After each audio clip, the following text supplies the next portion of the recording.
면류관 벗어서 주 앞에 드리세. 저 천사 기쁜 노래가 온 땅에 퍼지네. 내 고나 깨어서 주 찬송하여라. 온 백성 죄를 속하신 만왕의 왕일세. 면류관 벗어서 주 앞에 드리세. 그 손과 몸의 상처가 영광 중 빛나네. 하늘의 천사도 그 영광 보고서 고난의 신비 알고자 늘 뭐하도다.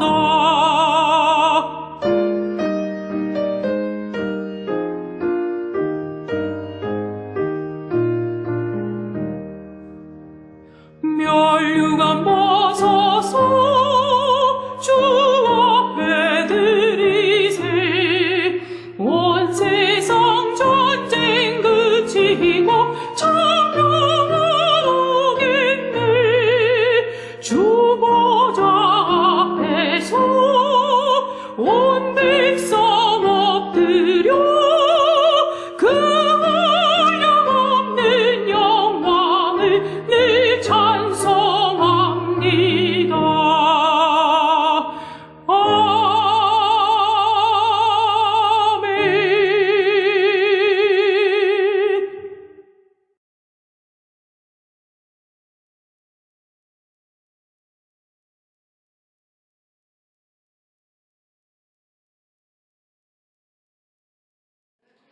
감사합니다. 오늘은 사순절 마지막 주간이 시작되는 종료 주일이자 고난 주간이 시작되는 주일입니다. 지금 우리나라는 이 혼돈의 길을 걷고 있습니다. 지금 어떻게 한치 앞을 내다볼 수 없는 상당한 어려움에 지금 우리가 직면해 있습니다. 온 세계가 지금 이 질병으로 말미암아 전염병으로 여러 가지 어려움을 당하고 있고 경제는 지금 엄청난 어려움에 직면해 있습니다. 이러한 시국에 우리는 다른 것 다 제쳐놓고 하나님 앞에 엎드려 기도해야 됩니다. 미국의 어떤 한 전도자가 길거리에서 뉴욕시에서 외치고 있습니다.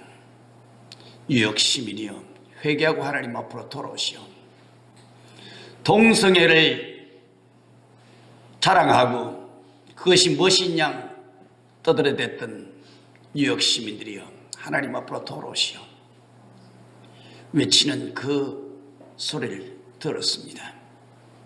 우리 한국 땅도 예외는 아닐 겁니다. 광화문에 집회하는 것은 금지를 시키고 동성애 축제는 허락을 하는 겁니다. 이게 하나님 앞에 심판받을 이유가 될 수밖에 없다고 하는 사실입니다. 지금 우리가 하나님 앞에 이 고난주간을 내일부터 보내게 됩니다만 하나님 앞에 엎드려 기도하는 시간들이 되었으면 좋겠습니다. 하나님, 이 민족을 살려주십시오. 한국 교회를 살려주십시오. 우리 성도들을 회복시켜 주십시오. 하나님 앞에 엎드려 기도하는 한 주간 되셨으면 좋겠습니다. 부활주일은 할 수만 있으면 우리 함께 예배 드릴 수 있도록 노력 한번 해보십시다. 두려움에 떨려서 못 노는 사람들의 방법 없겠습니다만 그래도 부활이, 주님의 부활은 나의 부활이고 주님의 승리는 나의 승리라고 하는 사실을 믿고 우리 부활주일날 함께 예배할 수 있었으면 좋겠습니다. 우리 교회는 매주 토요일 또 수요일 제가 소독을 하고 있습니다. 연막 소독을 그냥 예배당에 쫙 뿌려가도 어때 편병 냄새가 나도록 이렇게 연막 소독 뿌리고, 또 분무기로 또 이렇게 소독을, 온 교회를 그냥 교육관을 다 다니면서 소독을 철저하게 하고 있습니다. 걱정할 거 없습니다. 여러분 오셔서 기도하시면 하나님께서 소득이 중요한 게 아니라 기도하시면 하나님께서 이 문제를 해결해 주실 줄로 믿습니다. 종료주일은 예수님이 나귀를 타시고 예루살렘에 입성하신 것을 기념하는 주일입니다. 예수님은 구약의 스가랴 선지자가 예언한 것처럼 어린 나귀를 타시고 예루살렘에 입성을 하십니다. 당시에 전쟁에서 승리한 왕은 말을 타고 수많은 사람들이 연호 속에서 번쩍거리는 갑옷을 입고 위풍당당하게 개설을 합니다. 그런데 만왕의 왕이신 예수님은 너무나도 초라한 모습으로 예루살렘에 입성을 하십니다. 말이 아닌 조랑말 어린 나귀를 타고 들어오십니다. 화려한 옷을 입지도 않으셨습니다. 수많은 부하들을 거느린 것도 아닙니다. 그 곁에는 12명의 제자들만 있었을 뿐입니다. 근데 많은 사람들이 종려 나무가지를 흔들면서 예수님을 환호합니다. 멋진 카펫 대신에 자기들의 겉옷과 나뭇가지를 길에 펴니다. 하시는 예수님을 향해서 사람들은 종려 나무가지를 꺾어 흔들면서 호산나 호산나를 외칩니다. 종려 나무는 승리의 상징입니다. 호산나는 우리를 구원하소서라고는 의미를 가지고 있습니다. 이것은 자기들을 구원하실 만왕의 왕으로 예수님을 축하하며 환영하는 모습이었습니다. 그러나 며칠이 못 되어서 화나던 군중들은 예수님을 저주하고 조롱하고 폭도로 바뀝니다. 그들은 예수님을 십자가에 못 박으라고 소리 질러댑니다. 호산나를 외치면서 환호하던 군중들의 열기가 가라앉기도 전에 금요일에 예수님은 십자가에 못 박히십니다. 웬 사람들이 이렇게 변덕스러울 수 있을까? 이렇게 사람들이 180도로 달라질 수 있을까? 할 정도로 우리를 구원해달라고 호산나 외치던 그 수많은 군중들이 이제는 돌변해서 예수님을 십자가에 못 박으라고 외쳐댑니다. 이 모습이 오늘 우리 한국교회의 모습이요, 우리들의 모습 아닙니까? 좋을 때는 금방 천하만금을 얻은 것처럼 좋아 기뻐 뛰다가 조그마한 상처 속에서 그렇게 사람들이 바뀔 수 있는가 하는 생각을 해봅니다. 우리는 종료주일부터 시작되는 한 주간을 고난주간이라 이렇게 부릅니다. 이 기간 동안에는 십자가를 지신 주님의 고난을 기억하며 경건과 절제의 시간을 보내야 합니다. 할 수만 있으면 여행이나 오락을 금하고 육식도 가급적이면 삼가하는 것도 좋고 성금요일 날은 모두 우리 북정한 모든 가족들이 한 끼 이상 금식을 하며 주님의 고난에 동참할 수 있기를 원합니다. 금식을 하는 것은 금식미를 드리는 것도 대단히 중요한 의미가 있다고 생각이 되어집니다. 물론 한 끼 금식한다고 대단한 일은 아니지만 그래도 주님의 십자가를 생각하며 구별된 마음으로 금식에 동참하시면 좋을 것 같습니다. 이번 한 주간은 겟세마네 동산에서 우리를 위하여 땀방울을 핏방울이 되도록 기도하시던 주님의 기도에 함께 참여하는 뜻에서 우리 새벽 기도회로 우리 모입시다. 함께 새벽에 참여해서 기도하십시다. 평소에는 힘들어서 새벽을 깨우지 못하는 분들도 고난 주간만큼 새벽만큼은 꼭 깨우셔서 주님께로 더 가까이 나가는 은혜의 시간들이 되시기를 주님의 이름으로 축복합니다. 주의 음성으로 들려질 수 있게 되기를 주의 이름으로 축복합니다. 사람들은 이 더하기라고 하는 십자가가 그려진 사람들에게 카드를 보여주었습니다. 그런데 수학자는 그 십자가 모양을 보더니 덧셈이라고 이야기를 합니다. 산부인과 의사는 배꼽이라고 이야기를 합니다. 교통경찰관은 사거리라고 이야기를 합니다. 똑같은 십자가를 보면서 하는 얘기가 다 자기의 직업관에 따라서 달리 이야기합니다. 간호사는 적십자라고 말합니다. 약사는 녹십자라고 말합니다. 목사는 십자가라고 이야기를 합니다. 사람은 누구나 자기가 평소에 중요하게 생각하는 기준으로 말하고 행동하게 되어 있습니다. 술을 좋아하는 사람에게 길을 물으면 이렇게 대답을 합니다. 저쪽 코너에 호프집이 있거든요. 거기에서 오른쪽으로 돌면 소주방이 보입니다. 거기서 100m만 가면 됩니다. 길을 그렇게 가르쳐 줍니다. 목사님에게 길을 물으면 이렇게 대답합니다. 저기 교회 보이시죠? 그 교회를 지나서 100m 쭉 가면 2층 교회가 보일 겁니다. 그 교회를 지나서 쭉 가면 될 겁니다 라고 교회를 소개를 할 겁니다. 여러분에게 길을 물으면 무엇을 기준으로 말하겠습니까? 국수집을 이야기하겠습니까?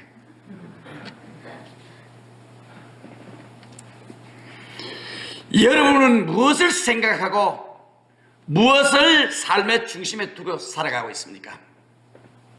우리 그리스도인들에게 가장 중요한 것은 바로 십자가입니다. 십자가 없는 기독교는 신앙은 존재할 수가 없습니다.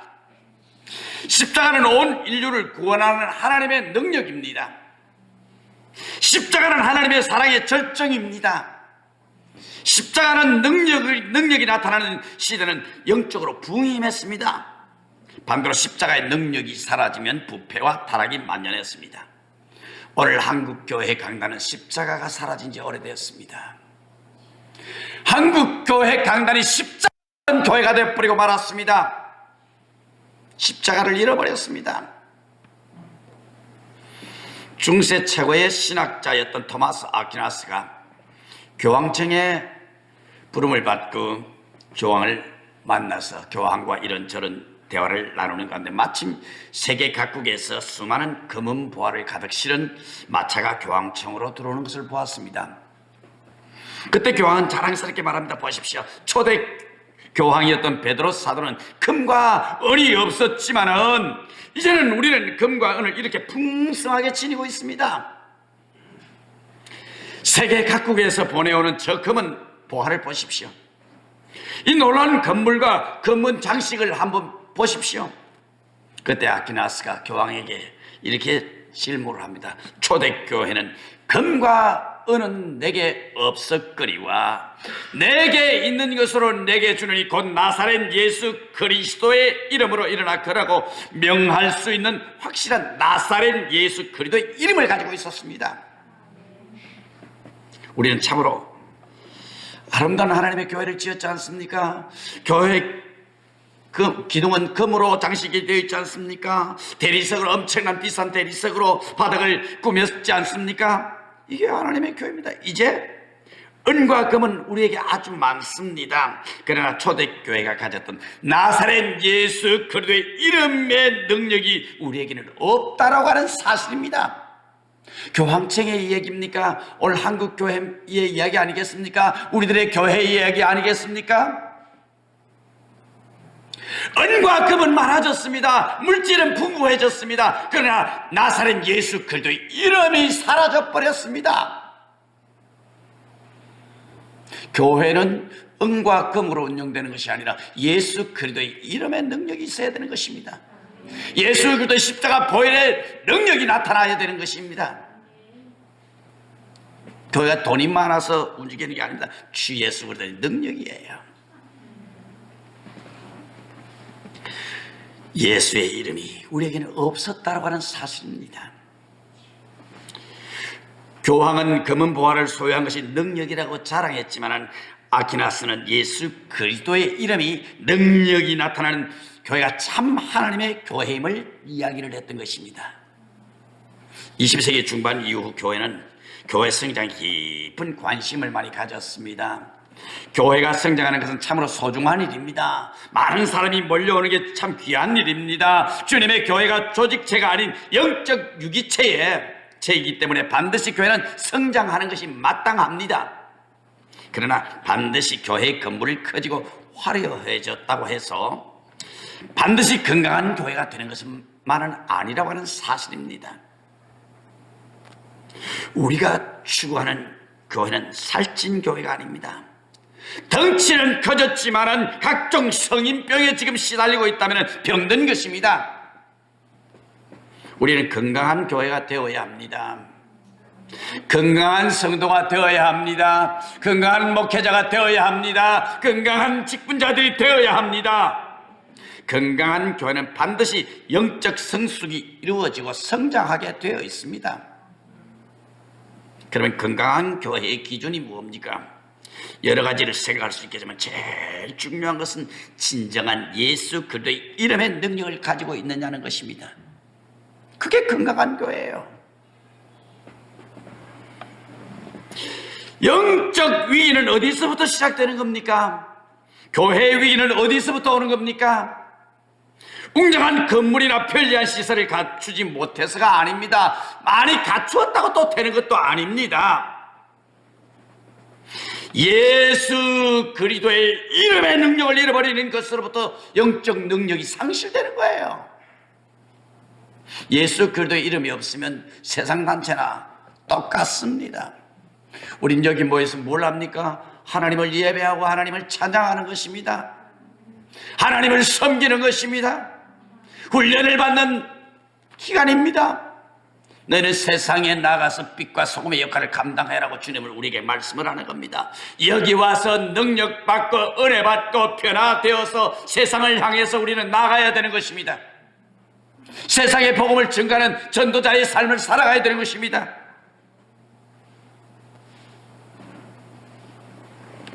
복음의 능력과 근세를 가진 교회, 세상의 빛이 되고 소금이 될 수 있는 교회, 세상을 구원하는 능력이 되고 유일한 소망이 될 수 있는 교회, 이게 필요한 거예요.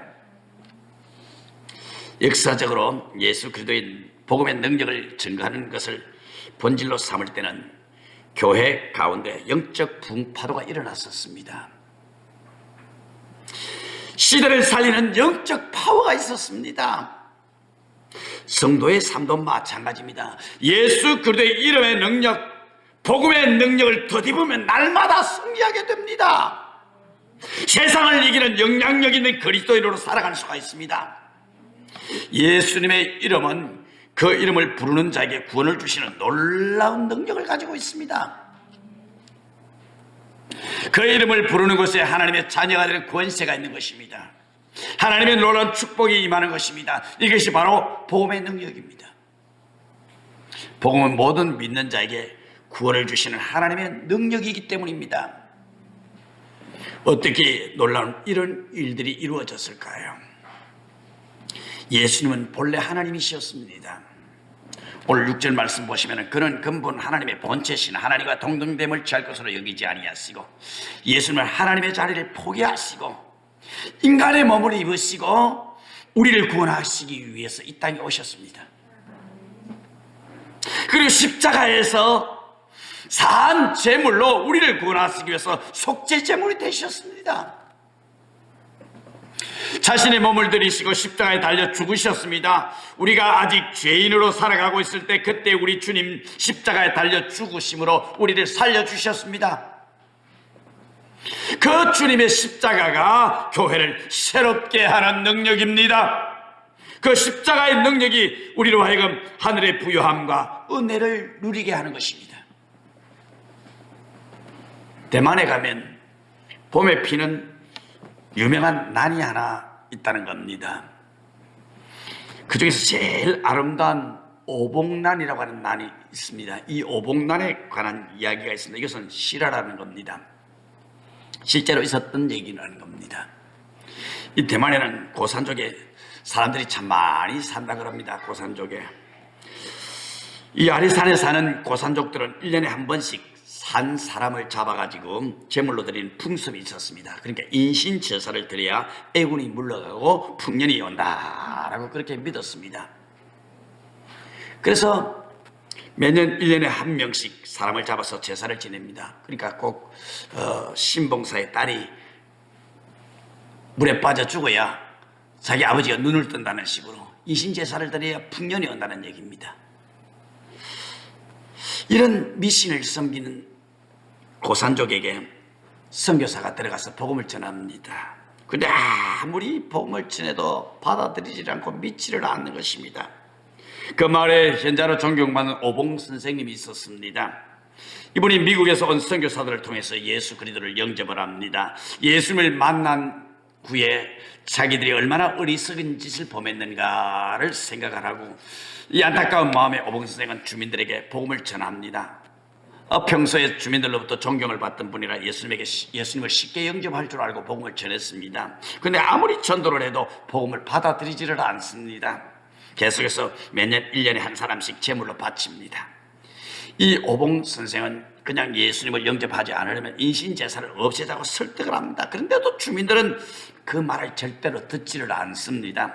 결국 이 오봉 선생이 그냥 한 가지 제안을 합니다. 모일 새벽에 어떤 사람이 붉은 옷을 입고 모자를 쓰고 맨발로 걸어가는 남자가 있을 것이다. 그 걸어가는 사람을 잡아서 제사를 지내고 그것으로 이제 더 이상 인신 제사를 드리지 않도록 하자. 평소 고산족들은 오봉 선생님의 말을 신뢰했던 터라 그대로 믿고 기다립니다. 그날이 되어가지고 새벽에 나가보니 정말 어떤 사람이 붉은 옷을 입고 모자를 쓰고 맨발로 걸어갑니다. 아, 저 사람이구나. 이 고산족들은 그 사람을 잡아서 목을 베고 제사를 지냅니다. 그런데 모자를 벗기면서 자신들의 죽인 사람의 얼굴을 보는 순간 깜짝 놀라고 말았습니다. 바로 자신들이 가장 존경하던 그 마을의 오봉 선생이었다는 것입니다. 결국 고산족들이 자신의 죄를 회개하고 그 후로부터 인신 제사를 드리지 않았다는 얘기입니다.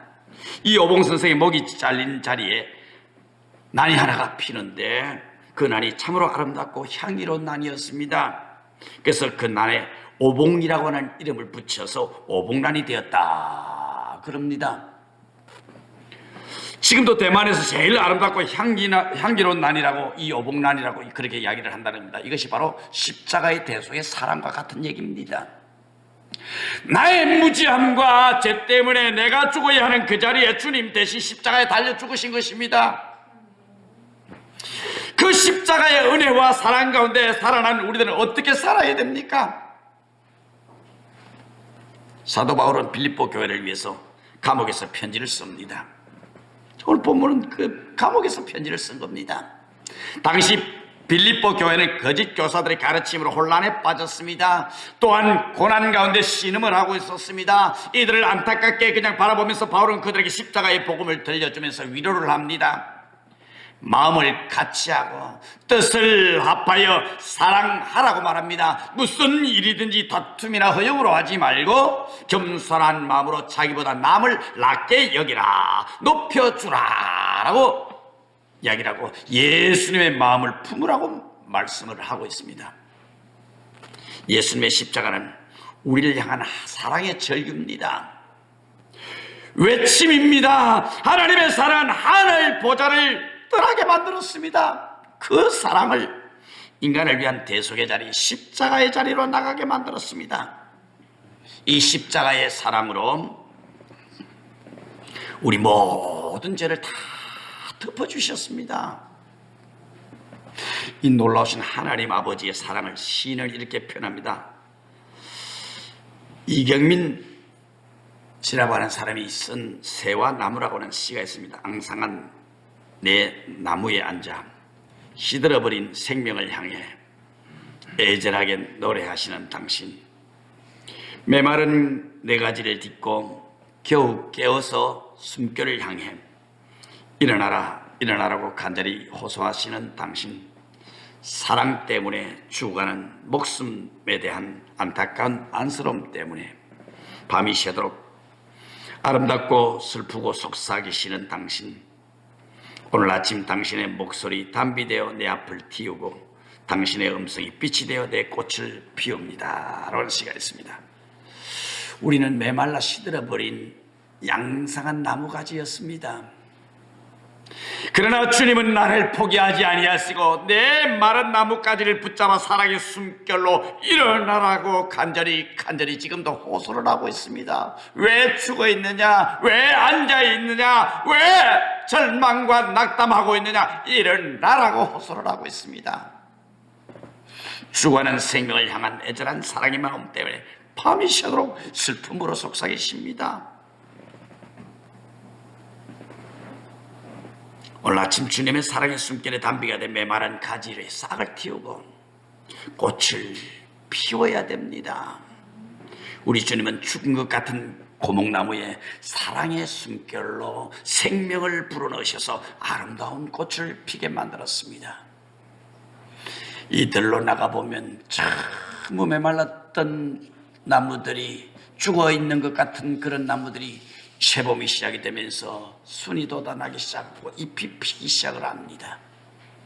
저렇게 양상하게 죽어 있던 그 나무도 새롭게 삶을 시작하고 있습니다. 아카데미상에 노미네이트했던 체코의 단편 영화 가운데 한 영화가 있습니다. 체코어로 이 달이라고 하는 그런 영화인데요. 이 영화는 십자가에 새겨진 주님의 사랑을 잘 보여주는 영화입니다. 이 영화에서 기차 안에 사람들이 기차 밖에서 일어나는 일들을 아무도 모릅니다. 그러나 분명한 것은 그 아들의 희생을 통해서 그들은 생명을 얻었다고 하는 사실입니다. 기차에 철뚝이 보니까 기차 철뚝이 끊어져 있는 겁니다. 이 아이가 나가서 기차가 달려면 수많은 생명이 죽을 것 같으니까 기차 철록에 써가지고 자기 옷을 벗어서 만들어댑니다. 기관사는 보질 못하고 계속 질주를 해야 합니다. 이제는 자기 손에 피를 묻혀가지고 얼룩얼룩 만들어가지고 그냥 흔들어댑니다. 기관사가 마지막 철로 끊어진 그 자리에 10m 지점에 그냥 기차가 멈췄습니다. 수많은 생명이 살았습니다. 분명한 것은 그 아들의 희생을 통해서 그들은 생명을 얻었다고 하는 사실입니다. 그 아들이 마지막에는 기차가 달려오니까 앞을 향해 뛰어나가가지고 기차 철길에 들어가서 죽는 거예요. 자기가 죽고 사람들을 살려내는 거예요. 이것이 우리 주님의 십자가의 사랑입니다. 하늘 보좌를 버리시고 인간의 몸을 입고 이 땅에 오셔서 우리를 살리기 위해 십자가의 죽으심으로 우리에 대한 사랑을 확증하셨습니다. 이 영화의 마지막 부분에서 한 여인의 변화된 모습을 보여줍니다. 고단한 삶으로부터 도피하기 위한 마약을 주사던 여성이 아버지가 절규하는 모습을 봅니다. 이유는 모르지만은 저 사람이 나를 위해 뭔가를 잃은 듯하다는 것을 느낀 후에 그 여자의 삶이 변합니다. 훗날 아버지는 길을 지나다가 우연히 연인을 보게 됩니다. 그런데 그 여인은 아기를 안고 행복하게 살아가고 있습니다. 이 모습을 보면서 아버지는 아들의 죽음이 결코 헛되지 않았음을 깨닫고 미소를 지으면서 영화가 끝이 납니다. 이러한 십자가에 새겨진 놀란 하나님 아버지의 사랑이 비밀을 깨달은 자는 반드시 다르게 살아가는 겁니다. 변화된 모습으로 살아가는 겁니다.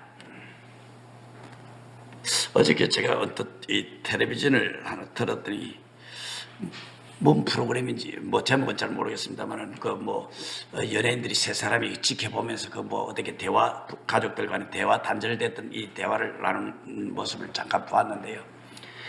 아버지가 아들을 잃어버렸어요. 24년 동안 아들의 전단지를 만들고 다 보지를 못했습니다. 아들이 전단지를 만들고 그냥 서울역이든 그 전단지를 보면 아들을 찾기 위해서 24년간 달립니다. 그런 동안 딸아이는 아버지가 저렇게 집을 다 내팽개치고 아들만 찾으러 나간 전단지를 뿌리는 그 모습 속에서 상처가 된 거예요. 나는 무언가. 그러면서 서로 이제 아버지와 딸이 만나서 대화를 나누는데 아버지가 결코 딸이 그렇게 이야기를 합니다. 아버지 나에게 조금만 관심을 가져줘요. 그래 관심을 가져주는 거 상처가 되었다는 사실은 알긴 아는데 그 자리에서 아버지가 돌아서 일어섭니다. 잃어버렸던 아들을 찾기 위해서 전단지를 나는 포기할 수가 없다. 24년이 지났어요. 오늘도 전단지를 뿌리러 나가겠다는 겁니다. 사랑하는 여러분, 하나밖에 없는 독생자를 우리를 위해 내어주신 그 하나님의 사랑을 무엇으로 우리가 다 표현할 수 있겠습니까? 사랑하는 우리 북정할교 성도 여러분들, 십자가에 새겨진 주님의 놀라운 사랑을 뜻입고 살고 있는 우리들이 지금 이렇게 살아도 되는 것입니까? 어쩌면 우리 한국교회가 지금 이 위기로 말미암아 신앙을 다 잃어버리게 될는지도 모릅니다. 예배를 회복하지 못하면 결국 신앙은 잃어버리고 맙니다. 여러분, 십자가에 새겨진 주님의 놀라운 사랑을 덧입고 살고 있는 우리들이 지금 이렇게 정말 살아가도 되는 것입니까?